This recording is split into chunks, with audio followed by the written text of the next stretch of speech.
खबरों की दुनिया में हर खबर है खास, लेकिन जो खबरें बढ़ाती हैं आपका हौसला और आपका विश्वास, ऐसी खबरों को देश भर से हम समेट कर लेकर आते हैं खास आपके लिए, जो होती हैं आम लोगों की खास कहानियां, उनके हौसले और जज्बे की कहानियां। नमस्कार, मैं हूं शहला निगार और आप देख रहे हैं गुड न्यूज जज्बा इंडिया का।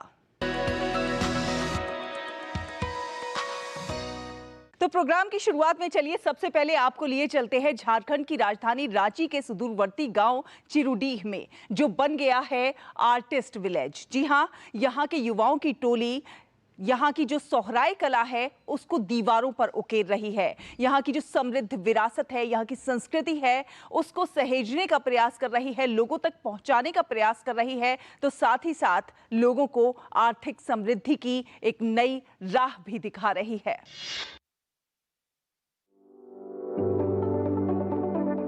खनिज संपदा से परिपूर्ण झारखंड की भूमि कला संस्कृति का भी खजाना है। सोहराय पेंटिंग भी राज्य की अमूल्य धरोहर है, जिसे राजधानी रांची के सुदूरवर्ती गांव चिरुडीह में संजोया जा रहा है।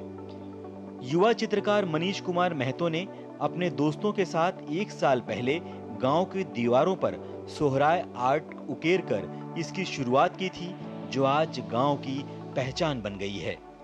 वॉल पे स्टार्ट किए, वॉल पे स्टार्ट करते करते हम लोग अभी हर चीज़ में काम करें, साड़ी हो, गमछा हो, अलग अलग प्रोडक्ट पे हम लोग सोहराय पेंटिंग के में काम करें। और हम लोग का गांव अभी आर्टिस्ट विलेज के में जाना जा रहा है।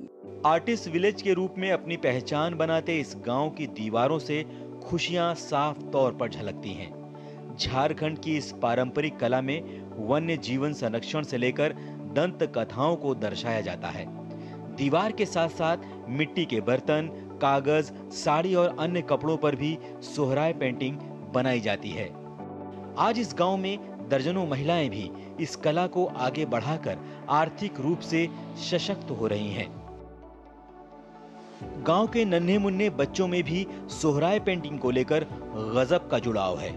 वे पढ़ाई के साथ साथ पेंटिंग में भी अपना नाम रोशन करना चाहते हैं। हम लोग इसमें बहुत ही अच्छे ढंग से हम लोग काम किए और अभी इससे हम लोग का इच्छा भी और बढ़ रहा है कि इसको हम पूरा हमारे ही गांव में नहीं बल्कि आमने सामने के बाकी गांव में भी करने का हम लोग ने निर्णय लिया है। इस गांव के कलाकार सोहराय पेंटिंग को राष्ट्रीय और अंतर्राष्ट्रीय फलक पर नई पहचान दिलाने में जुटे हैं। यहाँ के कलाकारों को अब अन्य राज्यों से भी पेंटिंग के लिए बुलावा आ रहा है। मनीष कुमार महतो की मां रेणुबाला देवी भी अपने बेटे की कला पूजा से काफी खुश हैं। उन्होंने कहा कि मनीष का जुनून आज हर किसी के लिए प्रेरणा का स्रोत बनकर गांव को एक नई पहचान दिला रहा है।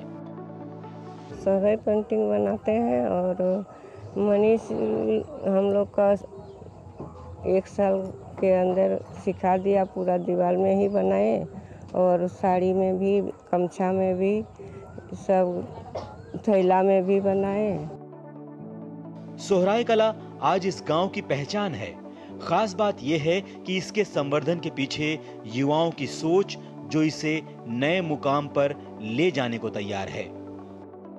झारखंड का चिरुडी गांव आज कलाकारों के गांव के नाम से विख्यात हो रहा है।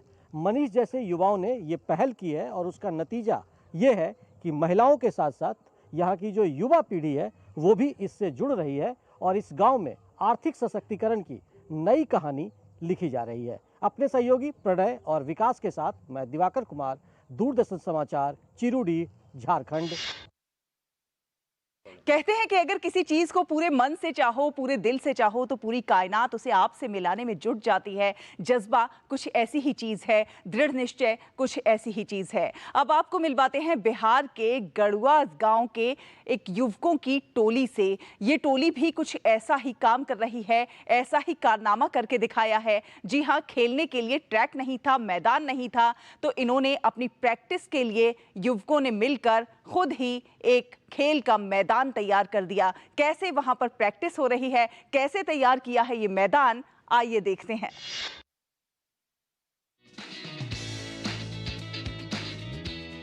ये तस्वीर है बिहार के शेखपुरा जिले की एकरामा पंचायत के गडुआ गांव की, जहां के दर्जनों युवा सेना की भर्ती के लिए प्रतियोगिता की तैयारी कर रहे हैं।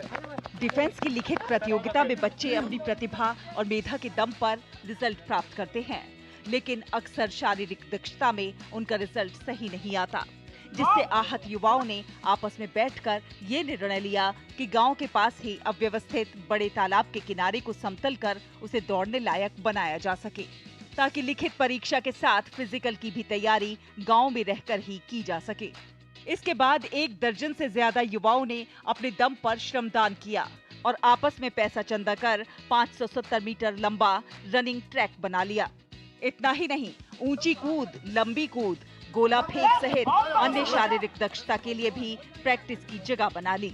अब ये युवा गांव में रहकर ही अपनी ट्रेनिंग कर रहे हैं।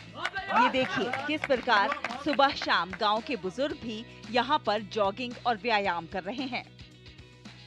ऊंची कूद के लिए जो होता है उसका स्टैंड और पाइप सब व्यवस्था है।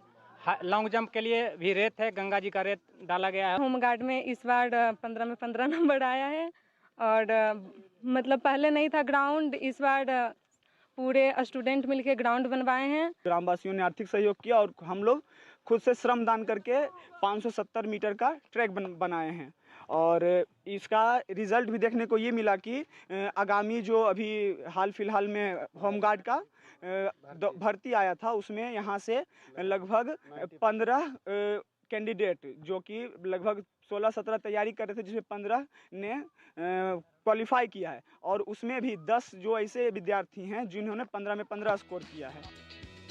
युवाओं के इस प्रयास से ग्रामीण भी काफी खुश हैं। वो बताते हैं कि युवाओं के जज्बे को देखकर गांव के लोगों ने भी इसमें सहयोग करना शुरू किया और अब बच्चों को गांव में ट्रेनिंग करते देखकर खुशी होती है। बहुत दिनों से जिज्ञासा था जिसको कि ये लोग लड़का बुतरू ने इस बार हौसला अपाथी किया, इससे मैं बहुत खुश हूँ। गौरतलब है कि गांव के पूर्व की ओर अव्यवस्थित तालाब के आसपास कभी जंगल झाड़ था, जिसके कारण क्षेत्र पूरा वीरान था। लेकिन युवाओं की टोली द्वारा तालाब के किनारों पर तैयार किया गया रनिंग ट्रैक न केवल यहाँ की खूबसूरती में इजाफा कर रहा है, बल्कि सफलता को एक नई उड़ान भी दे रहा है। 570 मीटर लंबे इस रनिंग ट्रैक पर सिर्फ गांव के ही नहीं बल्कि आसपास के गांव के भी दर्जनों युवा आते हैं और फिजिकल अभ्यास करते हैं। ये प्लेग्राउंड उन युवाओं के लिए एक मील का पत्थर साबित होगा जो उचित संसाधन मुहैया न होने पर अपनी उड़ान को बीच में ही छोड़ देते हैं। गुड न्यूज जज्बा इंडिया के लिए बिहार के शेखपुरा से रोहित कुमार की रिपोर्ट, डीडी न्यूज।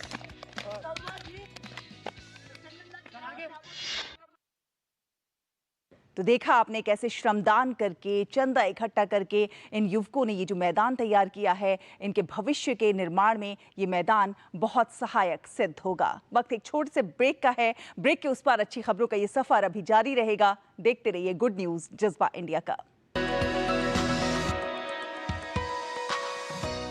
सस्ते वाले दाल मसाले स्वाद हुआ बेकार, MDH की हल्दी मिर्ची धनिया करे कमाल, ये रंग दे, ये खुशबू दे, ये तीखा, ये कम पड़े, क्या निराला MDH मसाला। डॉक्टर दादू, ये प्रीमियम क्या होता है? बेटा प्रीमियम मतलब समझ लो पेट्रोल। जब तक कार में पेट्रोल है तब तक कार चलेगी, पेट्रोल खत्म कार स्टॉप। पर पापा इस बार पेट्रोल खत्म होने पर भी कार चलती रहेगी। वो कैसे? LIC के जीवन लाभ में प्रीमियम पेमेंट हो जाए स्टॉप, पर पॉलिसी के फायदे चलते रहते हैं। मतलब अब लाइफ की गाड़ी चलेगी नॉन स्टॉप। LIC हर पल आपके साथ। कैंट गोल्ड से पानी होता है ज्यादा प्योर, बैक्टीरिया के अलावा हानिकारक सिस्ट भी निकलती है। बिना बिजली से चलने वाला वाटर प्योरीफायर जो पानी को शुद्ध करे और बीमारियों से बचाए। अब हर परिवार होगा स्वस्थ कैंट से। मेरी पसंद, मेरी पसंद, मेरी पसंद, मेरी पसंद, हमारी पसंद, हम सबकी पसंद। मजबूत देश का मजबूत सरिया हो गया स्टील। जो लक्ष्य चुना था समझ आने लगा है, GLA यूनिवर्सिटी, उच्च लक्ष्यों की निश्चित प्राप्ति। अब छोलिया हो या लोबिया, सफेद चने या काले चने, सब कुछ मजेदार बने।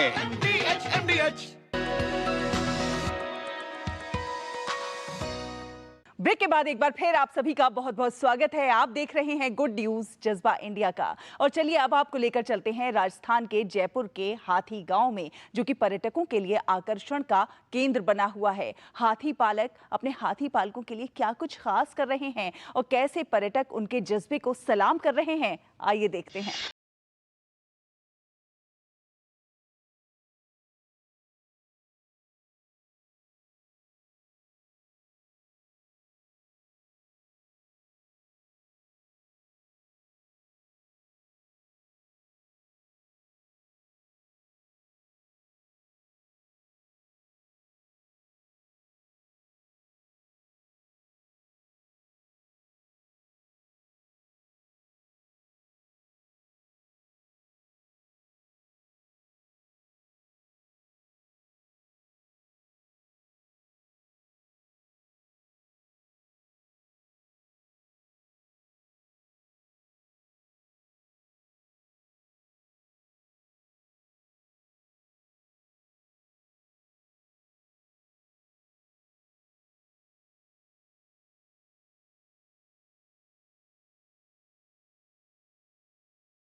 इस समय पर हाथियों का विशेष तौर पर ध्यान रखते हैं। सबसे ज़्यादा ज़रूरी रहता है कि उनका खान पान, कि गर्मी में उनको किस तरीके का खान पान दिया जाए। गर्मी से बचने के लिए ज्वार की जो खिचड़ी बनती है, क्योंकि ज्वार थोड़ा ठंडा होता है, वो सारी चीज़ें दी जाती हैं। हाथियों के रहने की जगह को थान कहा जाता है। यहाँ एक ब्लॉक में 3 थान होते हैं, जिसमें हर एक थान में एक हाथी रहता है। उनके साथ महावत भी रहते हैं, जिनके रहने का इंतजाम भी हाथियों के साथ उन्हीं ब्लॉक में होता है। महावत हाथियों की देखभाल करते हैं, उनको नहलाते हैं, पानी पिलाते हैं और हाथियों की हर तरह की जरूरतों का ख्याल रखते हैं।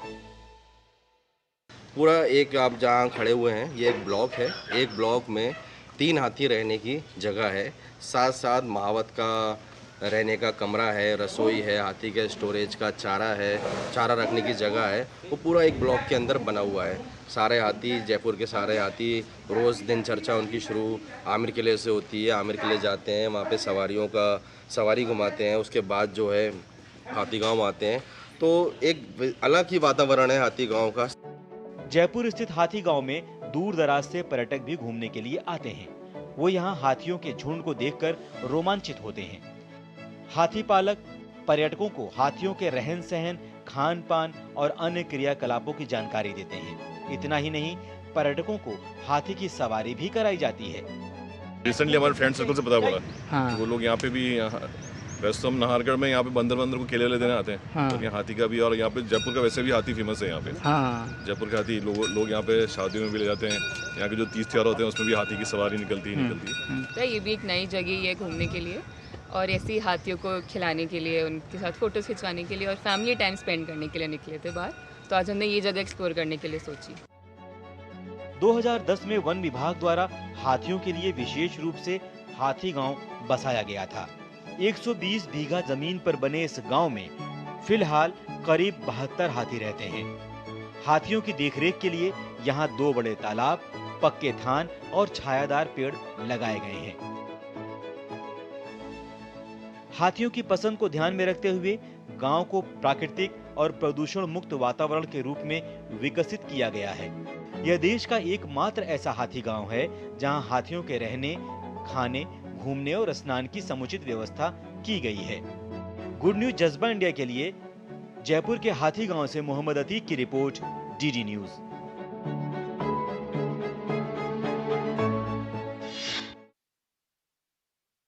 तो देखा आपने कितना खास है ये हाथी गांव।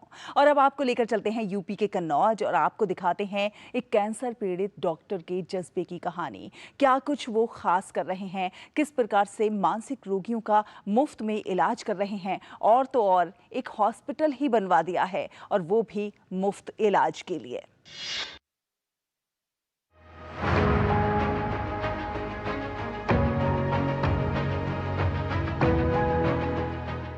मानसिक रोगियों का मुफ्त में इलाज। ये जज्बा है उत्तर प्रदेश के कन्नौज जिले के पड़ोस में स्थित हरदोई के रहने वाले डॉक्टर योगेंद्र प्रताप सिंह का। पेशे से डॉक्टर योगेंद्र प्रताप लखनऊ के एक प्रसिद्ध KGMU अस्पताल में असिस्टेंट प्रोफेसर की नौकरी कर रहे थे। करीब 26 वर्ष पूर्व उनको दूसरा बेटा हुआ, लेकिन वो मानसिक रूप से दिव्यांग था। बेटे की तकलीफ को डॉक्टर ने समझा। इसी दौरान वो एक दुकान पर गए जहां एक मानसिक रूप से दिव्यांग को कुछ लोग परेशान कर रहे थे। ये बात उनको खराब लगी और उसी दिन से उन्होंने संकल्प लिया कि वो समाज में ऐसे मजबूर लोगों की सेवा करेंगे। हमारा एक अपना सोचना था समाज में कुछ ऐसा किया जाए, क्योंकि व्यक्ति जब जाता है तो खाली हाथ जाता है और हम कुछ न लाए थे न लेके जाएंगे, लेकिन कुछ ऐसा करके जाए जिससे हमारे जो अच्छे लोग हैं समाज के वो यादगार करें और एक मिसाल बना करके कि जिनके साथ में कोई रहना पसंद नहीं करता है हम उनके साथ में पूरा जीवन समर्पण भाव से, मैं कैंसर रोगी भी हूँ, 95% मुझे कैंसर है, उसके बावजूद भी हम इनके साथ में रह रहा हूँ और हमें दुनिया में अगर खुशी भी मिलती है तो इनके साथ हमारी अंतिम इच्छा भी है कि हम इन्हीं के साथ हम जिए और इन्हीं के साथ में हमारे प्राण निकले और हमारी अर्थी में ये बच्चे ही कंधा में हाथ लगाएं। इसके लिए उन्होंने कर्ज लेकर एक जगह खरीदी और उस जगह पर मानसिक रूप से पीड़ित गरीब निराश्रित लोगों को नया जीवन देने के लिए एक संस्था बनाई। संस्था का नाम अपने दिव्यांग बेटे लकी के नाम पर लकी फाउंडेशन रखा। साल 2005 से संस्था के जरिए वो निरंतर जरूरतमंद मानसिक रोगियों की सेवा कर रहे हैं। डॉक्टर योगेंद्र प्रताप सिंह को जहां भी मानसिक रोगी नजर आते हैं वो अपने संसाधन से उसको केंद्र में लाकर उसकी सेवा करते हैं। 58 साल के डॉक्टर योगेंद्र प्रताप सिंह लगभग 20 वर्षों से मानसिक रोगी मरीजों का निःशुल्क इलाज कर रहे हैं और उन्हें एक नया जीवन देने का काम कर रहे हैं। गुड न्यूज जज्बा इंडिया के लिए उत्तर प्रदेश के कन्नौज से नित्य मिश्रा की रिपोर्ट, DD न्यूज।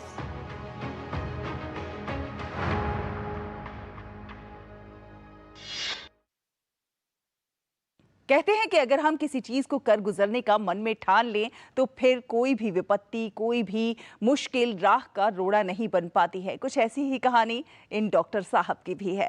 वक्त एक छोटे से ब्रेक का हुआ है। ब्रेक के उस पार जब वापस आएंगे तो अभी अच्छी खबरों के सफर को जारी रखेंगे। देखते रहिए गुड न्यूज जज्बा इंडिया का।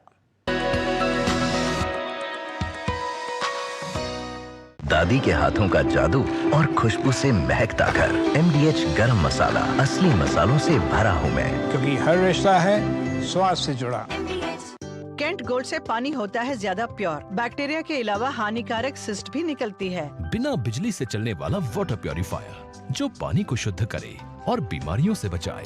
अब हर परिवार होगा स्वस्थ कैंट से। जो लक्ष्य चुना था समझ आने लगा है।